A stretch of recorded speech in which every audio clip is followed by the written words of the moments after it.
Naglana ng 1 billion na pondo ang gobyerno para sa pagpapalago ng seaweeds industry ng bansa sa susunod na taon. Ayon yan sa Department of Agriculture. Si Orlan Habagat ng PAA Palawan sa Balitang Pambansa.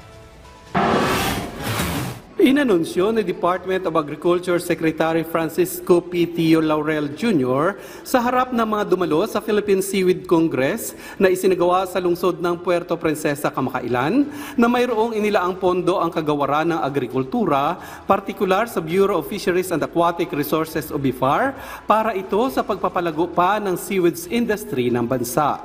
Ang gagawin natin next year ay one of the biggest investments sa seaweed industry. Nagkalang tayo sa DA, sa BIFAR, na 1 billion pesos.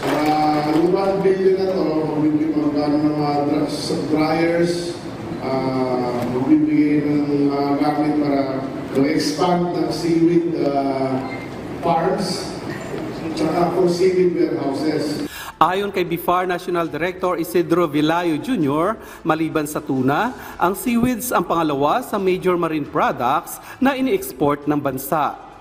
Sinabi pa ni Director Villayo na ang seaweeds ay maraming gamit tulad sa pagkain at pwede rin sa non-food applications.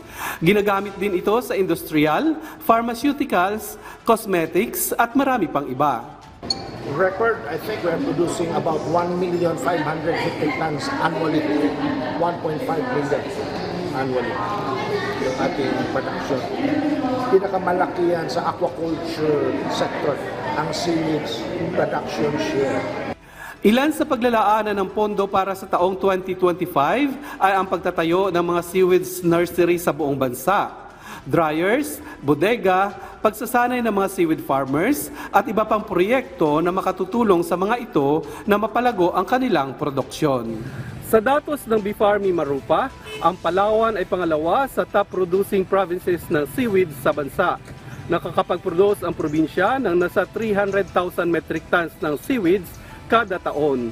Mula sa Philippine Information Agency Mimaropa, Orlan Habagat para sa Balitang Pambansa.